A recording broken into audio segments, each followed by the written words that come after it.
You don't say the one, ladies and gentlemen. Welcome back. Why does it always feel off? This. Welcome back to the Smallville Retrospective. I'm Scotty. You're not. We're on season 3, episode 14. 15. Right? 12. 15. And this one is 16. Okay, we're on episode 14. 15, excuse me. Entitled Resurrection.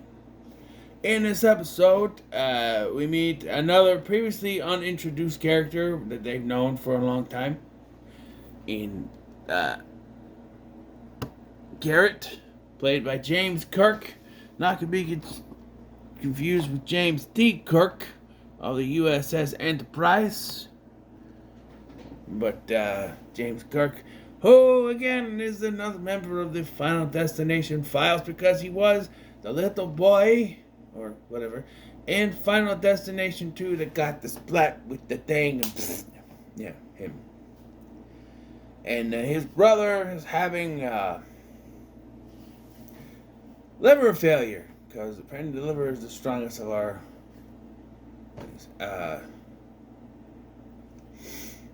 which is very similar to Adam. Adam was dying of liver failure, and he was brought back to life. Meanwhile, Jonathan has to have open heart surgery. Yes.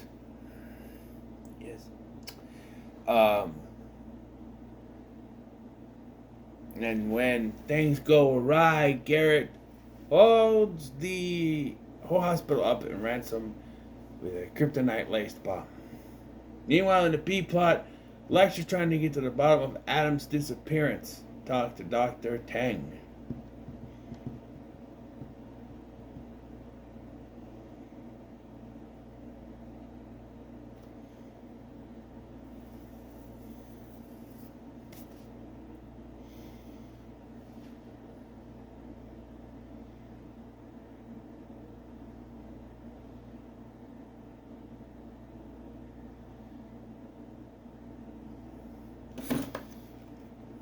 So, we start out the episode at the hospital. We meet Garrett for the first time. You know, it's another one of those characters that all these other characters knew, but we just see for the first time when the guest star needs to show up on the show. And we find out his brother has had kidney failure. He dies. His brother, played by Tahamo Piniket, I'm sorry, I don't know how to pronounce his name, of Battlestar Galactica fame. He also comes back in a later season of Smallville as a different character. Because here his name is Vince and the other one's name is Wes, so it's not the same character, although I thought it was. But I still say Chris Gauthier is still playing Winslow Shot in the earlier episode. I'm just saying. I can hear the birds through the goddamn window. Anyway. Only you can hear it. But,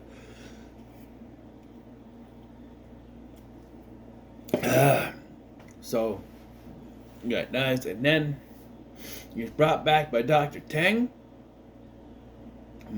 But he wakes up and he really knows that Garrett is at the Kent house for some reason.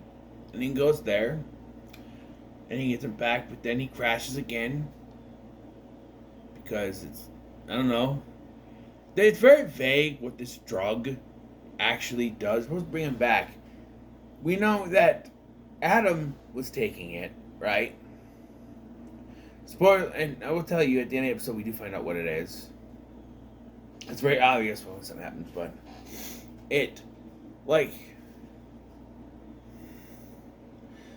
I feel like it works with convenience, because they give it to him and he shows up at the Kent house and then he falls again. I mean, it was like a 3-hour drive from Metropolis to Smallville, vice versa. But I think that this wonder drug would work longer than that. Adam was taking it. Well, it also depends on how far along he is and how deteriorated the liver is, I guess. But I don't know. Once we find out what this serum is, it's very stupid that it is temporary at all. To be honest. At the end of the episode, I will say now, we find out that this is Clark's. They use Clark's blood. So it may be diluted, but I would think that if you inject Clark's blood into someone, it would completely restore their stuff. It wouldn't be temporary, it would restore it. They wouldn't be invincible or anything, it would just restore whatever problems they had. But for the purposes of the story, they have to have it fail. So the story can keep going. Other than that, it doesn't make any sense. But also, Jonathan is told he needs to have open heart surgery, which he's not too keen about, but Clark talks him into it. It turns out to be a bad idea. There's a line of dialogue they're talking about where it's like, talking with Martha, and she says, I always thought that Martha, you have to promise me that when it's time to let him go, you'll. And she stops and she goes, "Are you gonna be right there next to me when it happens?" Well, spoiler alert, no, it's not. But that does not happen here.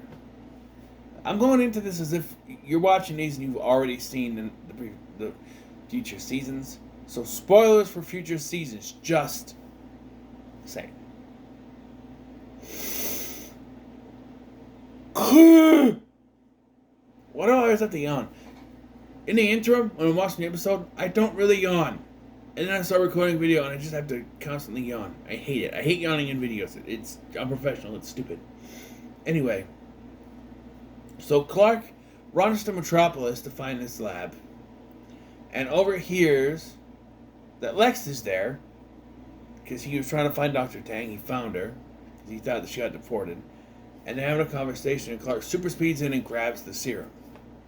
And he gives it to Garrett. Now, first of all, the crack team over at the Smallville Police Department, old Sheriff Adams is back, and Clark walks up and he's like, "Mr. Kent, you can't come in here." And he's like, "My father's in there having surgery." She's like, well, "Yeah, and then he's just like, "Sheriff, I have this stuff that can help his brother Garrett's brother. You gotta let me in there." And so they call Garrett, and Garrett says, "Yeah, let him in." And she won't allow him in to do it until Clark says, "Let the hostages go." The hostages, which include Mrs. Kent, Lana, because of course, and Pete, who have both shown up to support. And they're both like, "Where's Clark?" And like, even Chloe's like, "Clark, don't you think you should?" Well, my dad said, that I could do this, whatever. Maybe he was talking to Lana. I think he was talking to Chloe. And this is when they have a conversation about Adam. I think this was before that. They have a conversation about Adam. Had that stuff. And then, yeah, it's before. Then that's when he goes and he finds that lab. And there's the guy take him there. The helicopter guy takes him there. Kind of stupid. But, so, yeah, he's got a bomb. It's laced with kryptonite because that's what they use in their demolition, because of course they do. Of course, I gotta point it out. He's like, "I don't know how much help he's gonna be when he gets here, because that's laced with meteor rock. They use it in their construction stuff, their demolition stuff. Demolition. We are the axe, and here comes Smasher with demolition, walking disaster." I know it's "Here Comes the Axe." I messed up the first line. Whatever. Here comes the axe. Here comes Smasher with demolition. Whatever. Kick-ass song from the 80s. Anyway, so Clark goes in, and if you didn't, this is where this twist is supposed to happen. He gives Garrett the thing, and as soon as it comes near meteor rock, it boils. Blah, blah, blah, blah, blah. Yeah, and then it doesn't work. So I think whenever it came in contact, the kryptonite nullified it. So it didn't work. And then the sniper takes him out. I think he survives. Because they say that he is going with his uncle, I guess. But even though they say many, many times throughout the episode that Vince is the only one that he has. Now he's got an uncle somewhere, apparently. I don't know. We never see him again, so it doesn't matter. And then just dead. And then we have a scene where Jonathan's just walking out of the hospital perfectly fine. No bandages anywhere that we can see. He had open heart surgery and he's walking fine. He's not in a wheelchair. He's not with a cane or a walker. He's not messed up walking. He walks perfectly fine to the truck. Okay, sure. Sure. That's like several other episodes where people's hands should be bandaged, but they're not. He just comes out perfectly fine. No bandages on his body. He had hope. He's had fucking open heart surgery. Come on. Wardrobe department. Put some bandages on him. He's got nothing. Jesus Christ. This is where they come up with the idea that it was his blood. Lionel Luther is using blood to bring him back to life. Then we have our requisite scene, our required scene of Clark and Lana. Will they, won't they bullshit? Episode ends. This is the 3 out of 5 for me. This was fine. I liked it better than Velocity. Not as much as the last one. It was fine. A lot of stakes in the explosion, but if this was the first time watching this, I didn't know the way the series went, I would be a little bit more on my toes. And that's going to be a lot of the stuff in this series is, I've already seen the entire series, so a lot of the suspense and oh my god, couldn't they make it, is going to be lost on me because it's not my first time watch. So keep that in mind. But this is still a 3 out of 5 Superman logos for me. I think it's decent. And P gets some time in here. Not as much as Velocity, but So, what are your thoughts on this episode? In the comments below, make sure to like, share, and subscribe. Thank you for watching. I've been Scotty, and I'll see you in the next one.